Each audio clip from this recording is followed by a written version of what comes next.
chiitiko chakanyanyokoshera agriculture yedu muno muZimbabwe.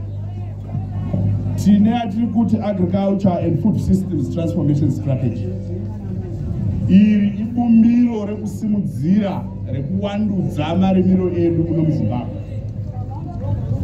Ichi chirongwa chekubata zviga zvedu chinova chiga che$8.2 billion agricultural economy by 2025. Tine hurongwa hwakasiyana-siyana huri pasi pehurongwa ihwohwo.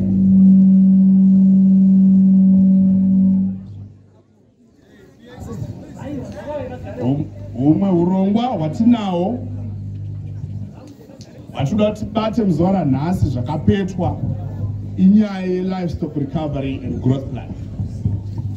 Livestock Recovery and Growth Plan iri kutarisira kuti tikwanise kubata chiga kana kuti target by 2025 ye$1.9 billion livestock economy mugore tichipinda kana kuti tisati tasvika mugore ra2025. Izvi zviri kunocontributa zvakanyanyisa uye zvizere pane matargets atakapiwa nemukuru wenyika anova ari muNational Development Strategy number 1. National Development Strategy number 1 inova one of the first steps, in fact the second step, pakunobata zviga nematargets. Uyezve nemuono waPresident Comrade Dr. E.D. Mnangagwa weVision 2030 unova kubata an upper middle income economy by 2030. Toziva kuti tikakwanisa kupedza dambudziko regeneral disease, tikakwanisa kuwina hondo iyi, tikakwanisa kukunda hondo iyi, kunyange zviga kana kuti maobjectives eVision 2030 tinenge tatomabata even before 2030. Ipapo chimbondoberera imaoko. Tinenge tatobata maobjectives edu eVision 2030 tikangokunda hondo iyi nemhaka yakuti isu seministry and as a sector, imi varimi nemimose vadhibhisi muri pano, makatokwanisa kubata $8.1 billion agricultural economy mugore ra2021. Zvomberere maoko ipapo. Vadhibhisi nyati zvomberere maoko ipapo. Rega ndikadzike tsoka dzangu panyaya ye-Livestock Recovery and Growth Plan. Yandati pekutanga iri kuvavarira kubata chiga kana kuti objective kana kuti target. Ndimi makandisarudza handitika.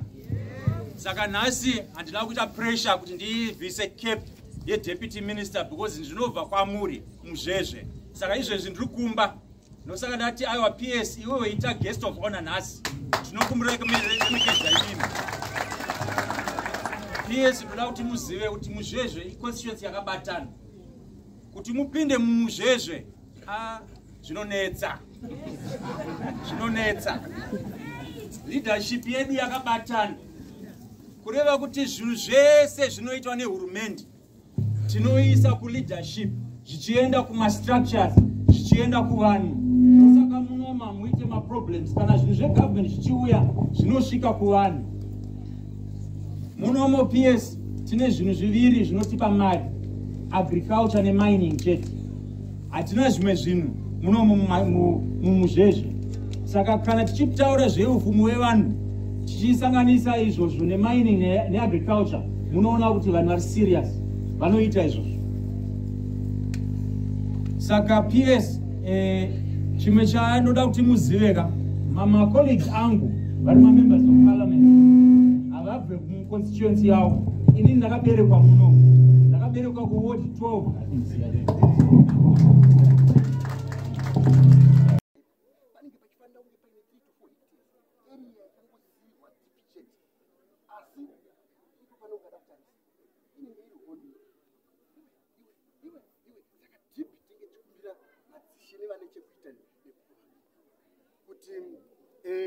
Tipiripiwe nzvimbo yaro, ngaripiwe nzvimbo yaro.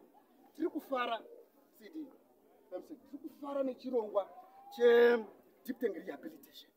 Kuno kuMasholand West takawana rehabilitation material, but yaikwana kuti tigoere 79 deep tanks, but yakanga isina kukwana kuti paitwe a complete rehabilitation.